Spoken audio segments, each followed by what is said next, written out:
नमस्कार, मैं मनीष स्वागत करता हूं आपको अपने इस यूट्यूब चैनल पे। दोस्तों, हम लोग कर रहे हैं प्रीवियस ईयर में आरआरबी का जो आपका ग्रुप डी का एग्ज़ाम हुआ है, आपके एएलपी टेक्नीशियन का एग्ज़ाम हुआ है, उसमें जो प्रश्न पूछे गए हैं, टीसीएस कंपनी ने जो प्रश्न पूछे हैं, जिस लेवल का प्रश्न पूछे हैं, उसी में हम मैथ्स का प्रॉब्लम कर रहे हैं। ठीक है, तो उसी का अगला कड़ी देखते हैं। इसमें भी अपन 4-5 क्वेश्चन देखेंगे। छोटा वीडियो रहेगा लेकिन आपके लिए इंफॉर्मेटिव वीडियो रहेगा। इससे आप पता लगा सकते हैं कि जो टीसीएस एग्जाम कंडक्ट करा रही है वो किस लेवल का मैथ्स पूछ रही है। तो चलिए शुरू करते हैं आज का सेशन। देखिए, आपके स्क्रीन पर दिख रहा होगा एक क्वेश्चन। एक दूध वाले के पास 3 जार हैं। प्रत्येक जार में क्रमशः 57 लीटर, 129 लीटर और 177 लीटर दूध है। मापक कैन द्वारा विभिन्न संख्याओं में प्रत्येक जार में दूध के सटीक माप के बाद प्रत्येक जार में दूध की समान अपरिमेय यानी कि अनमेजर्ड मात्रा है। सबसे बड़े कैन का आयतन ज्ञात करें। देखिए, ये क्वेश्चन का लैंग्वेज थोड़ा कॉम्प्लिकेट है, तो हम इसको समझाने की कोशिश करते हैं कि क्या इसमें कह रहा है। 3 जार है, 3 जार है, 3 जार है, ठीक है। 57 का है एक, और 129 लीटर का है, और 177 लीटर का है। हमसे पूछा जा रहा है कि मैक्सिमम केन, हमसे पूछा जा रहा है कि एक केन है, ठीक है, एक केन है। इस तरह से केन होता है जिससे कि हम दूध निकालते हैं। तो इसका आयतन क्या हो सकता है मैक्सिमम, जिससे कि इससे हम दूध निकालें, इस जार से दूध निकालें तो जो क्वांटिटी बचे उतना ही क्वांटिटी इस जार से भी बचे, और इससे जो निकालना है, वो जो निकालनी है वो फुल निकालनी है। ऐसा नहीं है कि एक बार निकाले तो ये फुल करके निकालें और एक बार निकाले तो आधा निकालें। ऐसा क्वेश्चन में नहीं होता है। निकालना है जब भी तो फुल निकालनी है। इस केन का मैक्सिमम आयतन क्या हो सकती है कि इसमें से अगर निकाले तो जो बचे क्वांटिटी, ठीक है, जो बचे क्वांटिटी उतना ही इसमें भी बचे, उतना ही इसमें भी बचे। सपोज x इसमें बच गया, x लीटर इसमें बच गया, इसमें भी x ही बचना चाहिए, इसमें भी x ही बचना चाहिए। ये क्वेश्चन कह रहा है। तो देखिए, अब इसको कैसे सॉल्व करेंगे। इसका तरीका है ऑप्शन के थ्रू, ठीक है, इसका तरीका है ऑप्शन के थ्रू। ऑप्शन के थ्रू अगर सॉल्व करते हैं आपको विदिन 5 सेकंड या 10 सेकंड सॉल्व हो जाएगा। लेकिन ऑप्शन से अगर नहीं जाते हैं तो कैसे, एक प्रॉपर मेथड है, उससे कैसे सॉल्व करते हैं, पहले हम मेथड से देख लेते हैं। मेथड कहता है कि इस तरह का जब भी क्वेश्चन आपके सामने आए तो आप तीनों का डिफरेंस क्रिएट करके आपको क्या करनी है, एचसीएफ लेनी है। ये क्वेश्चन मैंने बताई है, यानी कि इस पैटर्न पे क्वेश्चन मैंने कराई है एचसीएफ वाले क्वेश्चन में, ठीक है। तो देखिए, इसका डिफरेंस का एचसीएफ, इसका डिफरेंस देख लेते हैं, इन दोनों का डिफरेंस, फिर इन दोनों का डिफरेंस, फिर इन दोनों का डिफरेंस देखेंगे। तो इसका डिफरेंस लेते हैं तो ये 2 हो जाएगा और ये हो जाएगा 7 5 12 72 हो गया। इन दोनों का डिफरेंस लेते हैं तो क्या हो जाएगा, ये हो जाएगा 30 और 30 से 77 हो गया, यानी कि 47 इधर, एक 48 हो गया। इन दोनों का डिफरेंस लेते हैं तो ये हो जाएगा 0 इधर, और ये 2 और ये 1 हो जाएगा। अब देखिए, इसका एचसीएफ लेनी है, इसका हमें क्या लेनी है, एचसीएफ।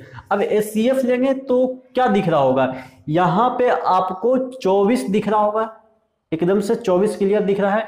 24 इंटू 3 ये लिखा हुआ है, 48 को लिख सकते हैं 24 इंटू 2, और इसको लिख सकते हैं 24 इंटू 5, 24 बचे 20 से। अब देखिए, इसका एचसीएफ क्या हो गया, इसका एचसीएफ 24 हो गया, यानी कि हमारा आंसर क्या हो जाएगा, ये होगा 24। ये इसका प्रॉपर मेथड है। हमें ये मेथड दिमाग में रखनी है, लेकिन हम ऑप्शन से जाएंगे। सबसे पहले हमसे क्या पूछ रहा है कि बड़ा आयतन, सबसे बड़ा आयतन क्या हो सकता है केन का। तो सबसे बड़ा से हम यहां से स्टार्ट करेंगे। चारों ऑप्शन में जो बड़ा दिखा रहे, जो बड़ा ऑप्शन दिया रहे, उससे हम स्टार्ट करेंगे। इससे स्टार्ट करते हैं तो देखते हैं, इसको डिवाइड करते हैं इससे। तो देखिए, 25 दूनी 50, यानी कि 7 लीटर इसमें बच गया होगा, ठीक है, निकालने के बाद। यानी कि 2 बार इस केन को इसमें डालेंगे और निकालेंगे तो इसमें 7 लीटर बच जाएगा। अब फिर से 25 से इसको डिवाइड करनी है तो 25 4 100, 25 25 25 से अब इसमें क्या हो गया, 4 ही लीटर बचा। अगर हम 5 बार इस केन के थ्रू इससे दूध है या जो भी है चीजें निकालते हैं तो इसमें 4 बच गया। लेकिन कह क्या रहा था कि समान बचेगा, यहाँ पे आप देख सकते हैं कि समान बच रहा है, ठीक है। तो देखिए, और वो अपरिमेय भी है, यानी कि अनमेजर्ड है। इसको आप मीजर नहीं कर सकते हैं, 7 वाले को मीजर नहीं कर सकते हैं, 4 वाले को मीजर नहीं कर सकते हैं, क्योंकि ये तो शेष बच रहा है, तो शेष बच रहा है तो उसको इसके थ्रू मीजर नहीं कर सकते हैं, क्योंकि ये तो पक्का है कि इतना ही मीजर करेगा। अब इतना दूध है, अगर सपोज है इतना दूध है, तो आप कैसे पता लगा लेंगे कि इसमें कितना है? ठीक है, एक पूरा पैमाना है जिसमें पूरा भर जाएगा, तभी आप पता लगा सकते हैं कि इसमें कितना दूध है। अगर यहां तक दूध आ गया तो आप पता नहीं लगा पाएंगे कि कितना लीटर है। तो ये वर्ड भी आपको समझ में रखनी है। तो ये दोनों जो शेषफल आया वो डिफरेंट आ गया, यानी कि इसमें 7 बच रहा है, इसमें 4 बच रहा है, जो कि हमारे क्वेश्चन के अकॉर्डिंग नहीं है। तो ये वाला जो ऑप्शन है वो गलत हो जाएगा। अब उसके बाद चेक करेंगे 24 से अगर इसको डिवाइड करते हैं तो कितना बार डिवाइड हो जाता है? 24 दूनी 48, यानी कि 9 इसमें शेष बचता है, 9 लीटर इसमें शेष बचेगा। अब इसको हम डिवाइड करते हैं 24 से, तो 24 से अगर इसको डिवाइड करते हैं तो 24 दूनी 48, 24 72, 24 96, 24 बचे 20 से, यानी कि 9 इसमें भी बच रहा है। ठीक है, 9 लीटर इसमें भी बच रहा है, 9 लीटर इसमें भी बच रहा है। आगे भी देख लेते हैं। 24 पचे 20 से, 24 छक 44 से, 24 68 से, यानी कि 168। ये मेरा पढ़ने का तरीका है, बचपन में इसी तरीके से मुझे पढ़ाया गया था। मैं इंग्लिश मीडियम या कॉन्वेंट स्कूल में नहीं पढ़ा हूँ, जो कि आपको ये 1 2 जा 2 2 जा इस तरह से पढ़ते हैं ना बच्चे कन्वेंट स्कूल वाले, उस तरीके से मैंने नहीं पढ़ा है, मैंने गांव में पढ़ी है। तो इस तरह से मैं अपना तरीका बता रहा हूँ। इसको कहते हैं काउंटिंग का अपना तरीका है, या आप कह सकते हैं टेबल रखने का अपना तरीका है। ये मेरा तरीका था, गांव में इसी तरीके से सिखाया जाता। पता नहीं आपको किस तरह से सिखाया गया होगा, आप कॉन्वेंट स्कूल में पढ़े होंगे तो हो सकता है आपको 2 जा 3 जा इस तरह से सिखाया गया होगा। ठीक है, तो वो चीजें मैटर नहीं करती है, हमें आंसर लानी है। 168, तो इसमें भी 9 लीटर बच गया। ठीक है, तो सेटिस्फाई हो गया। पूछा कि यहाँ पे कह रहा था कि समान बचना चाहिए। देखिए समान बच रहा है, तो हमारा आंसर ये हो गया। अब ये दोनों को चेक ही नहीं करनी है। तो इस तरह से इसको आप एक मेथड से भी बना सकते हैं, इसको आप क्या कर सकते हैं, ऑप्शन के थ्रू बना सकते हैं। तो देखते हैं 500 से कम सभी विषम प्राकृत संख्याओं का गुणनफल क्या होगा। आपको ऑप्शन दिए हैं, what is the product of all odd natural number below 5000। पहले क्वेश्चन क्या कह रहा है कि सभी प्राकृत विषम संख्या जो कि 5000 से कम है। 5000 से कम कौन हो सकता है? 1 हो सकता है, 3 हो सकता है, 5 हो सकता है, 7 हो सकता है। इस तरह से कहां तक जाएगा? 4999 तक जाएगा। ठीक है, इसका आपको प्रोडक्ट करनी है। हालांकि आप प्रोडक्ट नहीं कर पाएंगे, और ऑप्शन भी देखेंगे तो ऐसा कुछ दिया नहीं है कि प्रोडक्ट करके लिखा हुआ है। क्या दिया हुआ है? ये फैक्टोरियल का टर्म दिया है। फैक्टोरियल का टर्म इस तरह से भी होता है, इस तरह से भी होता है, किसी भी फॉर्म में लिख सकते हैं। अगर फैक्टोरियल 5 लिखते हैं तो ये भी सही है, इस तरह से भी लिखते हैं तो ये भी सही है। फैक्टोरियल मतलब क्या होता है? अगर हम 5 का फैक्टोरियल लिख रहे हैं तो फैक्टोरियल 5 लिख रहे हैं तो इसका मतलब होता है 5 × 4 × 3 × 2 × 1। ठीक है, ये इसका मतलब होता है। फैक्टोरियल समझ में आ गया, इसका मतलब क्या होता है। तो इसका जो प्रोडक्ट है वो क्या होगा? यहां पे देखेंगे ऊपर 5000 का फैक्टोरियल दिया हुआ है, ऊपर 5000 का, हर जगह आपको 5000 का फैक्टोरियल दिया हुआ है। तो यानी कि इसमें कुछ ना कुछ तो 5000 का फैक्टोरियल टर्म आएगा, लेकिन क्रिएट नहीं कर पा रहे हैं क्योंकि यहाँ पे 2 की कमी है, 4 की कमी है, 5 तो है लेकिन 6 की कमी है। इस तरह से हम फैक्टोरियल क्रिएट नहीं कर सकते हैं। तो हम क्या करेंगे, जो कमी है उसको हम दे देते हैं, लेकिन जब देते हैं तो उससे कहीं ना कहीं तो वसूला करते हैं। तो जब इसको देंगे, यहाँ पे 2 से मल्टीप्लाई करेंगे, यहाँ पे 4 से मल्टीप्लाई करेंगे, यहाँ पे 6 से मल्टीप्लाई करेंगे, ये कहाँ तक मल्टीप्लाई होगा? ये 5000 तक मल्टीप्लाई हो जाएगा। ठीक है, जब ऊपर ये वाला टर्म से मल्टीप्लाई किए हैं तो वसूलने का भी समय आ गया। नीचे हम क्या करेंगे, ये वाला जो पूरा टर्म है उससे डिवाइड कर देंगे। 2 × 4 × 6 × ये कहाँ तक जाएगा? 5000 तक जाएगा। ठीक है, अब चीजें वही है जो पहले लिखी हुई थी। यहाँ ऊपर मल्टीप्लाई किया, नीचे उससे डिवाइड कर दिया। अब ये जो ऊपर वाला पूरा टर्म है वो 5000 का फैक्टोरियल दे देगा। कैसे? देखिए, 1 भी है, 2 भी है, 3 भी है, 4 भी है, 5 भी है, 6 भी है, कहाँ तक जा रहा है? 5000 तक। यानी कि 5000 का फैक्टोरियल तो ऊपर वाला क्रिएट हो गया, 5000 का फैक्टोरियल आ गया। ये पूरा का मतलब क्या हो गया? 5000 का फैक्टोरियल, ऊपर वाला टर्म आ गया, लेकिन नीचे कुछ ना कुछ बच गया। अब इसको भी सॉल्व करनी है। अब इसको सॉल्व करेंगे तो देखिए यहाँ पे हमको क्या होनी चाहिए? 1 होनी चाहिए, 2 होनी चाहिए, 2 तो है, 3 होनी चाहिए, तब हम जाके नीचे भी 5000 का फैक्टोरियल लिख सकते थे। लेकिन यहाँ पे न 3 है, न 5 है, न 1 है, तो कैसे हम नीचे फैक्टोरियल लिखें या कैसे इसको मल्टीप्लाई करें? तो देखिए, इसको हम क्या लिख सकते हैं? 2 × 1 लिख सकते हैं। इसको क्या लिख सकते हैं? 2 × 2 लिख सकते हैं। ठीक है, इसको क्या लिख सकते हैं? 2 × 3 लिख सकते हैं। कहने का मतलब ये लास्ट तक जाएगा तो इसको क्या लिख सकते हैं? 2 × 2500 लिख सकते हैं। ठीक है, इस तरह से।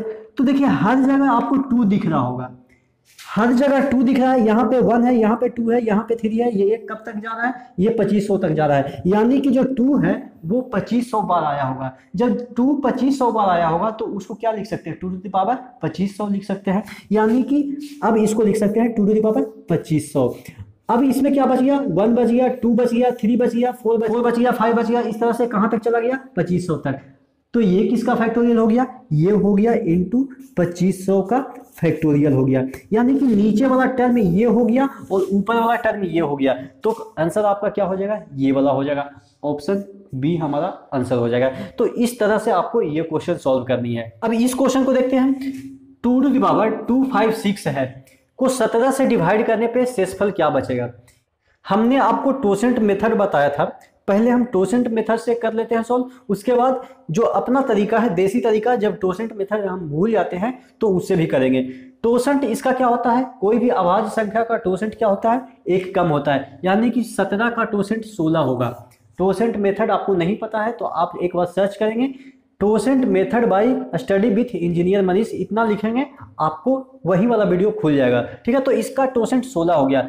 जो टोसेंट आता है उससे इसके पावर को हम डिवाइड करते हैं। तो 16 से हम डिवाइड करेंगे 256 को, तो क्या आ जाएगा? ये हो जाएगा 16 यानी कि 9 और ये 96। 16 पचे 80, 16 छक 96। यानी कि ये पूरा कैंसिल हो रहा है। यानी कि यहाँ पे शेष आपका कुछ भी नहीं बच रहा है। जब शेष नहीं बचेगा तो क्या लिखा जाएगा? 2 टू द पावर 0। ठीक है, क्योंकि शेष ही नहीं बच रहा है। शेष कितना बच रहा है? 0 बच रहा है। नीचे कितना है? नीचे है आपका 17। तो इसका रिमाइंडर क्या हो जाएगा? इसका रिमाइंडर 1 हो जाएगा, क्योंकि 2 टू द पावर 0 की वैल्यू क्या होती है? 1 होती है। और 1 को 17 से डिवाइड करेंगे, रिमाइंडर क्या बचेगा? 1 बचेगा। आंसर हमारा हो जाएगा 1। ये तो थी टोसेंट मेथड। टोसेंट मेथड हमें नहीं पता, हम कैसे करेंगे? देखिए यहाँ पे 17 है, तो देखिए यहाँ पे कुछ ना कुछ 17 के करीब हमको जानी है। 17 के करीब क्या जा सकते हैं? इसका पावर हटा के क्या जा सकते हैं? तो 2 दूनी 4, 4 दूनी 8, 8 दूनी 16। यानी कि 2 टू द पावर 4 को हम 16 तक पहुंचा सकते हैं। ठीक है, तो 2 टू द पावर 4 को हम क्या लिख सकते हैं? इसको एक बार रब कर देते हैं।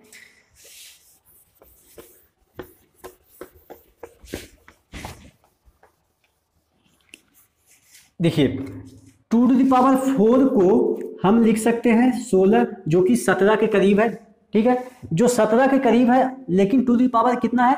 256 है। तो इसको लिख सकते हैं 2 टू द पावर 4 इंटू ये क्या लिख सकते हैं? ये हो जाएगा 16 और 6 का 24 और ये 4 4 16। ठीक है, इतना अपॉन 17 लिख सकते हैं। ठीक है, इस टर्म को इतना अपॉन 17 लिख सकते हैं। ठीक है, तो इसको लिख सकते हैं 16 और इसको लिख सकते हैं 64 ऊपर अपॉन 17। अब देखिए इसको इस तरह से लिख सकते हैं 16 इंटू 16 इंटू 16। ये कितना बार जाएगा? 64 बार जाएगा। यानी कि कहने का मतलब ये है, ये 64 मल्टीप्लाई में नहीं है, 64 बार जा रहा है, ये समझिएगा। ठीक है, अपॉन 17। तो सभी को हम डिवाइड करेंगे, तो इसमें डिवाइड करेंगे तो कितना दे रहा है रिमाइंडर? -1। ठीक है, -1 रिमाइंडर कैसे आ रहा है ये भी चीज़ें समझाइए। तो रिमाइंडर जो थ्योरम है कि कैसे हम रिमाइंडर फाइंड करते हैं उसको आप जाके देखेंगे। ठीक है, तो -1, तो -1 कितना बार जाएगा रिमाइंडर? 64 बार। तो यानी कि ऊपर कितना हो जाएगा? -1 इसका 64, -1 टू द पावर 64 अपॉन 17। -1 के पावर 64 क्या हो जाएगा? 1 हो जाएगा। 1 अपॉन 17, इसका रिमाइंडर क्या हो जाएगा? 1 हो जाएगा। इस मेथड से भी आपका आंसर 1 ही आएगा और टोसेंट मेथड से भी आपका आंसर 1 ही आ जाएगा। टोसेंट मेथड से आसानी से सॉल्व कर लेंगे, इसमें थोड़ा लोचा हो जाता है, लेकिन कोई भी मेथड आप अपनाएं, आपके तरीके से जो बढ़िया होगा वो तरीका अपनाएं। तो आशा करते हैं ये जो 3 क्वेश्चन मैंने आज आपको कराएं वो आपके समझ में आए होंगे और तरीका भी समझ में आया होगा कि कैसे ये क्वेश्चन सॉल्व करनी है। ठीक है, तो अगले सेशन में कुछ और क्वेश्चन के साथ मुलाकात करते हैं। तब तक के लिए धन्यवाद।